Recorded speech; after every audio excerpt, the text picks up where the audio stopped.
Hey guys, Kyle, the Death Knight of Anime here, bringing you my review for One Piece Chapter 970. So, right out of the gate, we learned that with Oden and his retainers basically confronting Kaido, they had pretty much walked into a trap. But through that, we also learned from Kaido just how much of a turning point Hyogoro's capture actually was back then, and in the present still kind of is. Because, I mean, don't because if Oden had just thought about it rationally and freed Hyogoro first, then they really could have dealt a mortal blow to Kaido's grip over Wano. Now, looking back on the present, we see that mistake is being more or less rectified in the sense where Momonosuke has started to step up. He's stepped up into more of a leader position, and he's really started to rally a lot of Wano once again under the banner of the Kozuki. But at the same time, it really is only just a small step.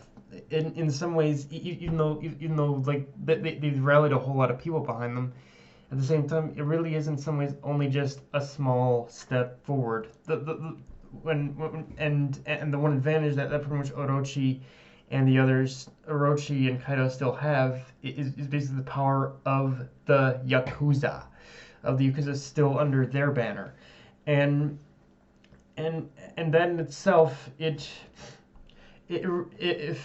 really shows that back then, if Oden had just thought about it rationally and freed Hyogoro first, then they really could have dealt a mortal blow to Kaido's grip over Wano. Now, uh, because if because but in current present time, however, the problem becomes if Hyogoro the problem becomes in the form of a bit of a question in the sense where if Hyogoro the problem becomes if Hyogoro still has the same influence he did back then, not only because of how the Yakuza have changed, but the other thing to question now is how much Hyogoro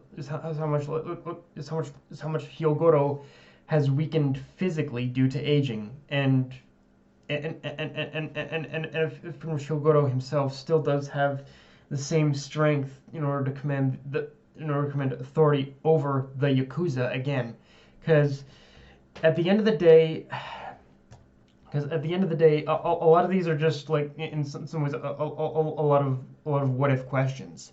But at the end of the day, it's really a question of how much of the old Wano still remains within the hearts of the people. Because again, if Oden had only attacked, if Oden had only taken the time in order to attack the prison mine and basically free Hyogoro first, then these questions wouldn't even need to be asked. Hyogoro could have helped in basically rallying the Yakuza to just the side of basically Oden and the Kozuki clan again, and I don't know if they necessarily would have succeeded, but they would have had a much better shot at dethroning Kaido and Orochi from power at that point. So and I guess it really just begs the question: in the present time, is it too late? Because again, when it comes to from Hyogoro and the Yakuza, Hyogoro might still be strong in a certain way, but he's an old man now. It begs the question if they can if Hyogoro can even can seize power back from Kyoshiro again. That's like the biggest question right now for sure. Um, Now, credit where it's obviously due. Oden put up a much more of a fight than expected, and Shinobu appearing on the battlefield as backup was a nice surprise, but Oden's greatest blunder in the end was failing as a leader to take the necessary actions that would rally Wano against Kaido, because again, he thought because for Oden, he thought it was his sole duty in order to protect the country, and when it failed, it only compiled his failure to defeat Kaido only compiled only compiled under the already existing scrutiny and contempt the actions forced upon him by Orochi had stirred within the people. His defeat only cemented those feelings and made those feelings within the people fester into full-on hatred. So, while largely unintentional, in some ways, Oden did destroy this country just from his lack of awareness in uniting it. Something that, largely for better or worse, Orochi has done under major false pretenses, obviously. So yeah, it's like the one. So yeah, it's like it all just kind of goes back in a lot of ways to what, in order to what, like pretty much, in order to what, like pretty much like from Ashodoji or Shutenmaru, Ashodoji/Shutenmaru had said to Kozuki, to basically Momonosuke at one point, which is that he pretty much he needs to step up as a leader, but only because in some ways he was almost saying you basically need to develop as a leader in ways where pretty much your father was lacking almost. So yeah, there's that too. And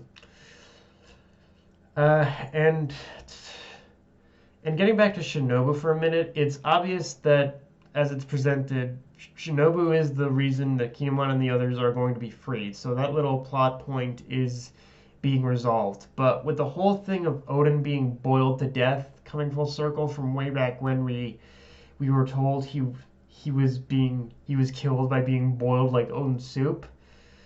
So yeah, it kind of raises a few eyebrows for me in the sense of, is Oda really going to show this happening? I mean, I always assumed he was going to present it in a way that skirts by the graphic detail, but from the sounds of it, we're headed full steam ahead into seeing how Oden, like, died. And depending on how it's done, this has the potential to be, like, I always, like, from the way it was described, back then, already sounded graphic enough. But actually possibly getting to see this full on has the potential to be one of the most graphic deaths in One Piece. And yeah, honestly, I can't wait. I suppose it's no surprise that Oda likes like when Oda does death, he doesn't hold back. But oh boy, I mean, look at Whitebeard's death, for instance. But like the dude was basically punched full of holes, but still kept going. So I guess it's not too surprising, but yeah, like it should be interesting to see how he does. It should be interesting to see how he does this, for sure. And yeah, I can't wait, but at the same time, I'm almost worried that Oda's gonna go too graphic, and it's going to, and the anime is never gonna be able to do this justice. But yeah, we'll have to wait and see. I guess next week. I assume next week is going to happen for sure. And okay, hopefully with the retainers being freed by Shinobu, we'll finally get to see what happened to Denjiro, because at this point I've got more than a few ideas of what's going on with him in the present time, but right now I just really want to know for certain he's alive, because even more than knowing whether or not he's alive or dead, the one thing that's really confused me, I think, like, I've done a lot of soul searching with Denjiro right now, and the one thing I think that's really, like, confused me right now is why Kinemon and the others have made no real attempt to find him throughout this arc. So that itself also needs to be addressed with this escape plan, but just in general, why has he been apparently so hard to find? And like I said, anything we could get after we cut back to present day in terms of Denjiro would be greatly appreciated too. So yeah. But yeah, and honestly, aside from that, there's not much more I can really talk about. With this chapter, I will say though, with this chapter, there's something I really have to say and lay out there. I hope you guys realize with this chapter, it's chapter 970. So we're now basically 30 chapters away from reaching chapter 1000. And it just piques my curiosity even more of what Oda has planned for that big penultimate chapter. I mean, it's going to be worth it no matter what, but it's always a thing with Oda where no matter what we think is going to happen, he always ends up exceeding those expectations times 1,000 more. So knowing that, why do I think chapter 1,000 is going to blow our minds in every conceivable way we weren't expecting?